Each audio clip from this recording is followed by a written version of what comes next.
Mēs arī augstskolā bijām paņēmuši vienu grupu, pirmo kursu ar studentiem, jauniešiem aptuveni 18, 19 gadi un pajautājām, vai jūs esat ceļojuši vismaz uz blakus pilsētu.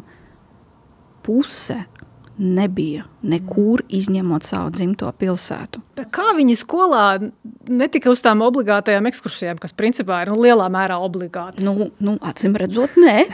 Acim redzot, nē, bet mani tas tik ļoti pārsteidzēja, jo kaut vai uz blakus pilsētu, kaut vai drusciņi iziet ārpus savā būra un paskatīties apkārt, kas tur notiek.